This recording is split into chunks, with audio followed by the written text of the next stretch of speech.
Something's going on, and a few of you already brought this up. I heard so much of, I know I'm supposed to be doing something bigger, but I don't know what. And so I'm just going to kind of spell it out for you the way I see it. You don't have to agree with it, but I want you to know where I'm coming from, and along with that I'll probably share some terms with you. There is something going on. There's definitely something going on. There's an awakening happening on this planet. It's happening in the consciousness of humanity. And we're seeing that both in terms of the amount of people literally waking up, going, whoa, I have to do something. There's something more out there. And it's not about following necessarily my mainstream religion, although that may speak to you. It's like it's more than just that. Or it may be that I don't relate to that at all. And we're also seeing it in terms of the revolutionary stuff that's happening in other parts of the world. People are going, I am tired of being oppressed. Enough already. There's a lot of reason. There are a number of reasons why why this may be going on, and we're going to look at a few of those. But that's not the point of this workshop. It's just to sort of set the backdrop. So in this context of there is something going on, there is an awakening, what's happening is there are many of us who are awakening at different times. And we see some people have awoken very early on, and now there's some of the big names in the spiritual development movement. They're writing books, and they're leading. They're really like holding the light for so many people. And there's some people who, like myself, have been on a spiritual journey for many years. I've been on a spiritual journey for 26 years now. But I had this sort of huge hiatus into the martial arts for years, which was like, okay, there's no mistakes, but I diverted and then I've come back to it. But what I feel my calling is to help people remember their purpose. It's inside of you. It's just a matter of clearing away some of the noise to create the space, the sacred space and the silent space to remember what it is. And when we do that, the path unfolds for us. So what I'm here to do is give you some tools to help you allow your truth, your path, your purpose to come forth. That's why I'm here. That's what I feel my purpose is. In the biggest sense of the word, what's going on is there's a planetary paradigm shift.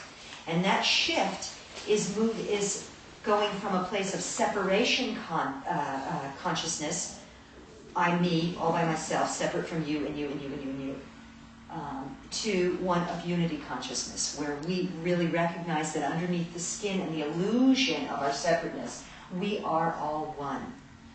And therefore, what I do to the least of my brethren, I do to myself, and I do to God.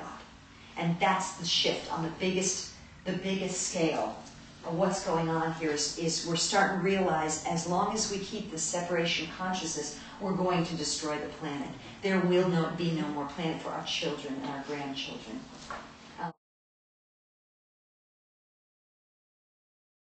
We know that there are many prophecies that indicate that there's a time change ahead. And the big 2012, is out there as like, ooh, things are going to change, is the world going to come to an end? And almost every tradition has some idea about that. Some of the heavily religious people say it's the rapture. Some people say there's going to be great revolution. Some people think that there's going to be, the polar shifts. And we don't completely know, but it seems to me that maybe what it is that there will be enough people who have made the shift from separation consciousness to unity consciousness that we can actually begin to rebuild a world that is sustainable spiritually, mentally, emotionally, and physically for us and for the generations to come. And even, we had the song in the 60s, The Age of Aquarius. Some of us are old enough to remember that. The dawning of the Age of Aquarius. Which here we are. Yeah, here we are.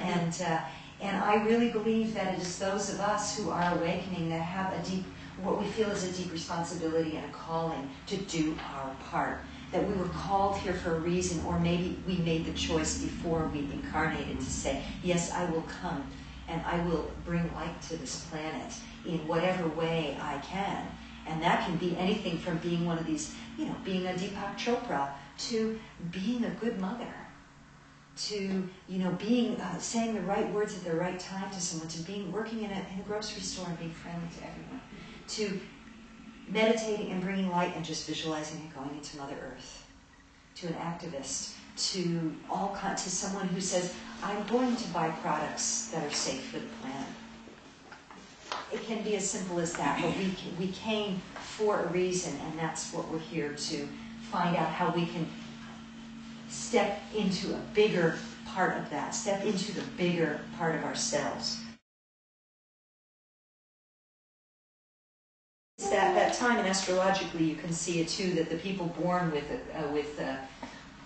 certain astrological aspects were the ones who brought in the concept of, hey, maybe let's grow organic food, maybe let's stop having so many toxins in our food, maybe let's not dump things in the canals that poison our kids. So that all started in the 50s and the 60s. And that what was started then is now beginning to manifest in the next generation. Now, so we see all those things, and what they're pointing back to is the light worker's awakening. And so what is a light worker? A light worker is simply someone who wants to bring love and light to the planet. And as I said, that can be done in many ways.